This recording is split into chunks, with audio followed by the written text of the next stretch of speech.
Joyce Aguanson. Actually, she's my sister.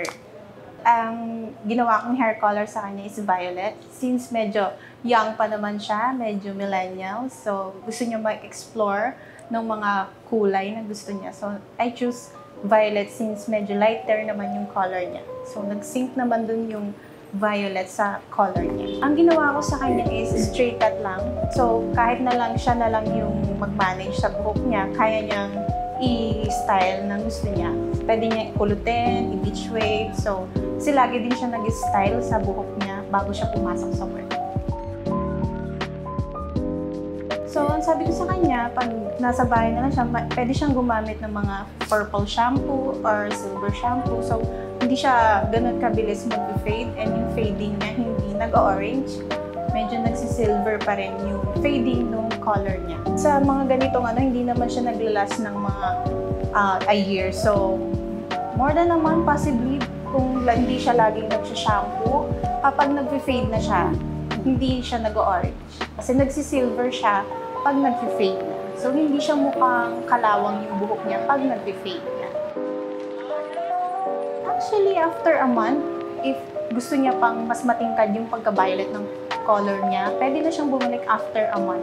Easy naman siya kung gusto niyang i-lighter or i-iba ng shade. Kunwari gusto niya i-ash, pwede din naman siyang i-ash. Pwede siyang mag-warm color kung gusto niya. Pwede rin siyang mag-dark color. Actually, yung violet naman, kung titingnan mo sa umpisa, dark yung color niya as long as hindi pa siya nag-fade. Tapos, pag nag-fade na siya, doon na siya nagla-lighter. So, pag bumalik siya dito, pwede ko siyang ulit i-violet ng mas darker. Depende kung nag-wash out na yung violet niya. Pwede ko rin naman siyang patungan ng mas lighter na hindi naman nawawala sa violet. Medyo lighter lang din ang konti. Pwede siyang mag-red, pwede din siyang mag-copper na papatungan ko na lang ng color. No need na mag-bleach. Since nag-wash out naman yung violet. And pag red and copper naman, mas madali siyang kulayan. Kasi since mas madami naman yung red pigments natin sa buhok, mas lumalabas na yung pagka-red natin. No need na i-bleach yung buhok niya again, since na-bleach ko siya ngayon. Okay, kailangan niya ng maintenance ng pang-treatment sa bahay.